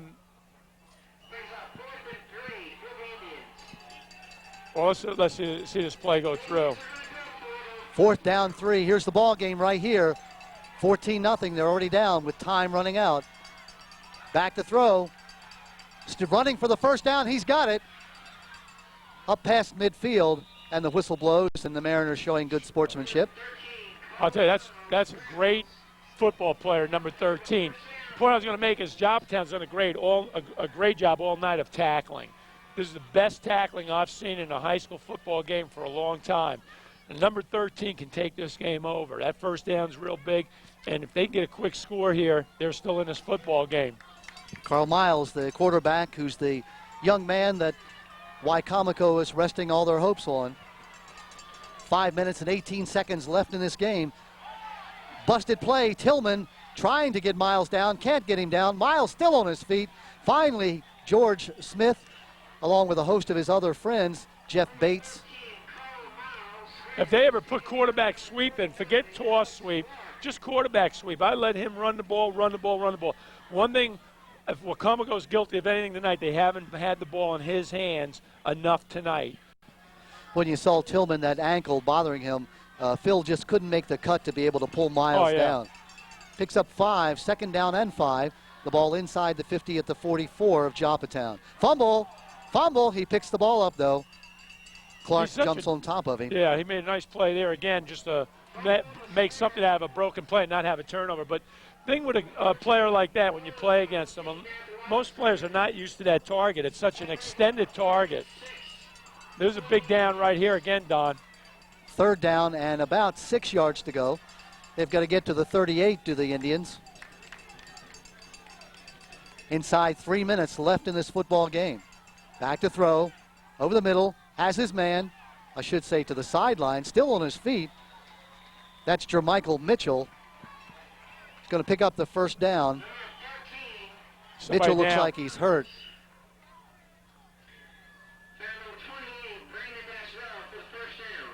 Coach Greg Commandor there right away. The trainer coming over from Wicomico.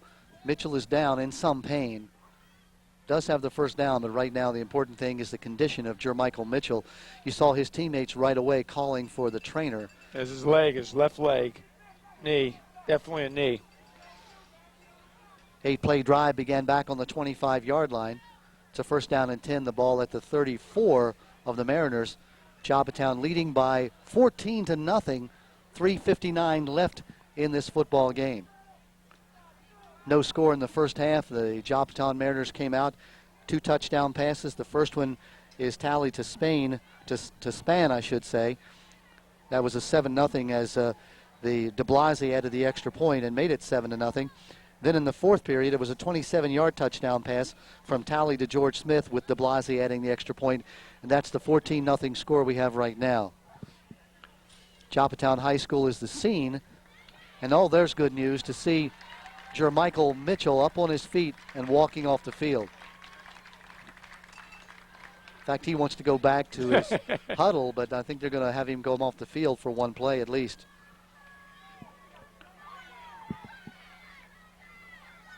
Frank, I want to thank, of course, the Harford Cable Network, Bob Litke and Sandy Eanes for allowing us to put this game on. This is bonus coverage. We've used up our availability in terms of games that we could bring you, but they said, hey, this is important enough. Let's put this game on so our fans can see it. Yeah, this is a great opportunity for the players and the folks in Joppatowne High School. 1st and 10. Miles back to throw. Over the middle, it's tipped, but it's caught. T.J. Bryant, very frustrated on the play, was Jeff Bates. Bates got a hand on it, but didn't knock it down. Well, give credit to Miles, the way he throws that football. I mean, he just, you can hear it. He just rifles it. When that even was tipped, it hit the receiver, and you can hear it thud. So, again, he's got a great arm. And I think Wicomico probably should have played more of an open football game from the first half against this defense, very talented defense at Joppatowne High School. Miles back to throw, rolling this way. Flag goes down. He's going to be hit and held and knocked down. Tillman with help from Tony Spriggs. Flag where you normally see a hold. T.J. Bryant. That's T.J. Bryant, that ankle again. Yeah. Boy, tough kids, though, from Wicomico. Oh, yeah. Came up here from the Eastern Shore this afternoon and didn't get here till about almost, gosh, it was pretty close to 6 o'clock when they finally pulled in. So that's a long drive, 3.5, 4 hours perhaps by bus. Yep. Came out and they've given the Joppatowne Mariners everything the Mariners could want. But right now, unless something very, very strange happens, and we've seen it happen, Joppatowne is going to advance to the 2nd round. Well, they need to air one out, get a quick score, and get an onside kick. 1st down, 25. This is the time to do it. Down the middle. That's going to be knocked down by Smith. What a nice play by George Smith. Went right up over Chris Johnson. Didn't touch him and knocked the ball down. Well, again, look at the mismatch on height. You got Smith again at 6'3". Now again, he's going against a player. It looks like he's maybe 5'8". Yeah, 5'11" they list him, but. Oh, I'll tell you, I'm going to have my eyes examined. Well, we are a little way from the field. But, yeah. Well, that's like the weights of players. I mean, I remember when I played, I always added about 10 pounds. You played at a svelte, what? You know, I told a story about you today that I want to have a moment to tell someone and tell the audience as soon as we get a chance. Right now, though, it's 2nd down and 25. The ball at the 35. That's offside. Here comes the blitz. Not called by the offside. Good timing by Alex Clark. Clark almost beat the snap. They'll bring up a 3rd down now. 3rd and about 27. Frank, the story was we were talking about Bel Air when you guys were playing John Carroll some years ago, and you didn't show up for the game until just before game time, came down near the Bynum Run Park, and then came through a hole in the fence to come out to play the game 5 minutes before the game. Is that right? That's correct. That was an awesome experience, and as you know, Don, better than I do. Miles looking for the end zone. Smith knocks it down. Coverage. Beautiful play. That'll bring up 4th down. What were you guys doing now? What were you trying to do? Well, basically, you know the rivalry between John Carroll and Bel Air High School, and that's at that time both teams had a very good season going, and we had noticed there was a hole in the fence and thought that we would just bring our kids up the last minute, talked about it as a coach and staff, and it was the neatest part I remember is it was towards the last game of the season, and it was snowing on the bus ride up, and you could see all the people in the bleachers at John Carroll, and everybody's looking around for Bel Air High School, and then we came up by the pond in Bel Air and just caught everybody off guard, including John Carroll. Let's watch his 4th down play, and we'll continue that story because I've heard a rumor about that hole in the fence. Miles back to throw, being rushed, gets it off toward the end zone. It's going to be way overthrown, and John Carroll, Joppatowne, I should say, will take over. Now back to that hole in the fence. The story I hear is that certain Bel Air coaches came up the night before and enlarged that hole in the fence. Is there any truth to that story, Frank? I was out of town. I actually can't say, but I think it was, if I had to mention some names, which now, I won't do. Now the one thing, because I don't think the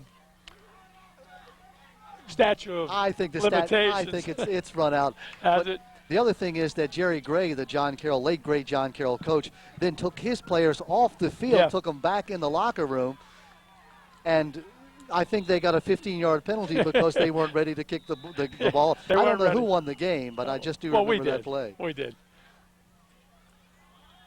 Those were some great games. What, 1975, that would have been about 76? 78, actually. 70, no, you're right, Don. That was about 76, 77.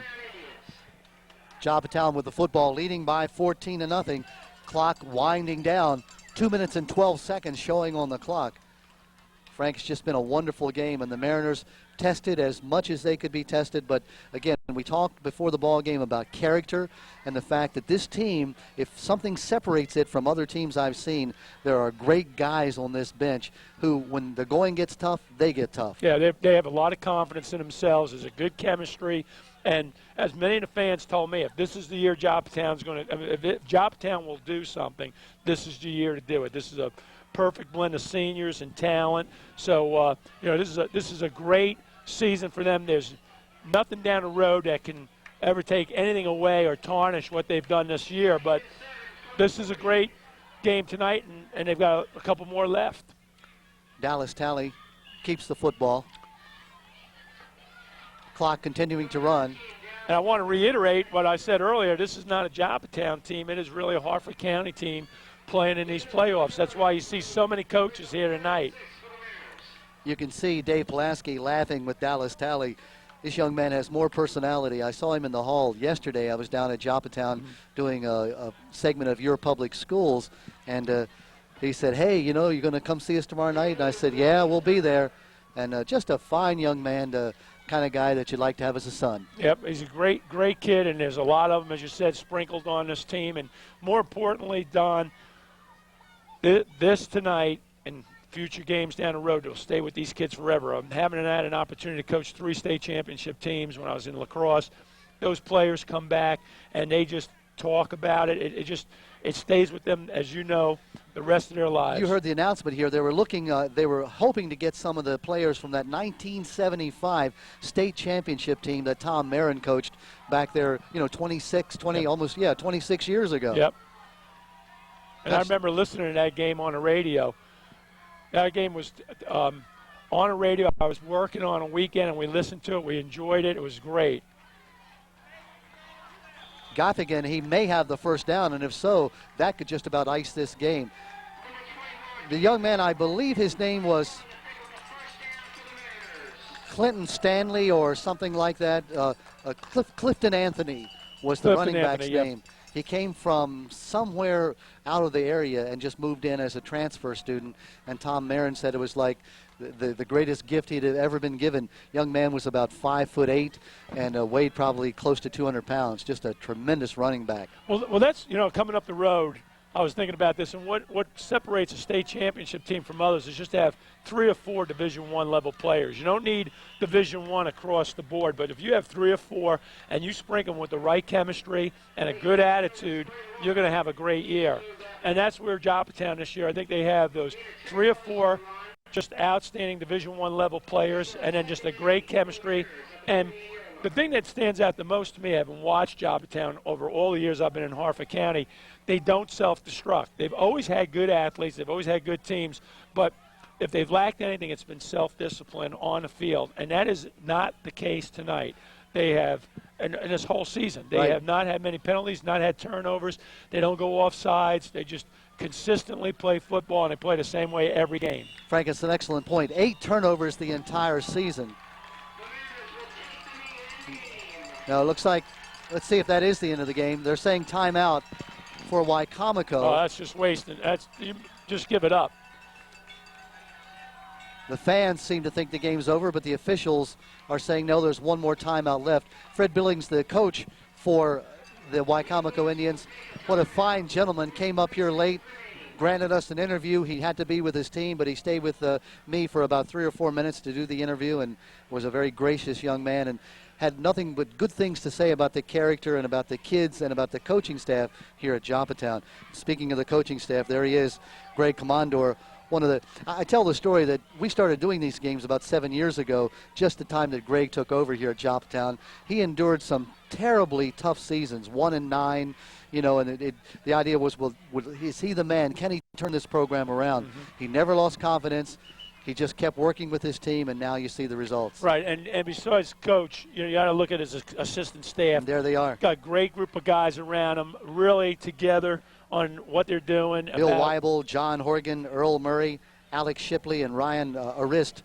Those are his assistant coaches. Yeah, wonderful job. And they're just wonderful people, and they're great for kids, and that's what this is all about. Should be the last play of the game now. Still with the ball.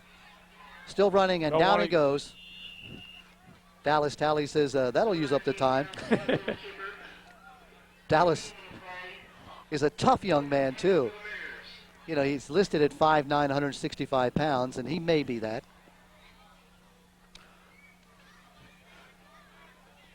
Time still moving. Of course, it's unofficial on the clock. It lists 17 seconds. Now, that's probably fairly close because the officials have had a chance to adjust the clock, and that looks like now the clock will run out without the necessity of running another play as the Joppa Town Mariners now begin celebrating their Region 2A East opening round victory. The Mariners have won. They will advance. They'll play the winner of the game that's to be played on Saturday, the game between Glen Elk and Middletown. And then next Friday night, right here on this football field, the Joppa Town Mariners will play the second round game. Of course, our telecast will come on November the 22nd, so it'll be a little difficult planning exactly when you'll see this game, whether the Mariners have already played their second round game. Yeah, well, I think it would be great if you and Sandy can work this out, getting down to University of Maryland. Putting a little pressure on Sandy, are you? Well, we'll just see what Sandy can do for us. That's our football game, 14-0. The final score here. Joppa Town wins over the Wicomico Indians, and they will advance. Joppa Town now 11-0. Meantime, the season ends for the Wicomico Indians at 9-1. And you see the sportsmanship being exemplified there. That's awesome. Seeing the head coach up front. for Wicomico, their whole coaching staff. I tell you, they got a tough ride coming here and an equally tougher ride going home. That's a long ride after playing a game that ends at about 9 o'clock at night. You see Fred Billings and Phil Tillman shaking hands there. Phil very happy, and Fred, of course, understandably disappointed but proud of his team. We'll take a break. 14-0 the final score. Joppatowne defeats Wicomico. We'll be back with some post-game activities in just a moment.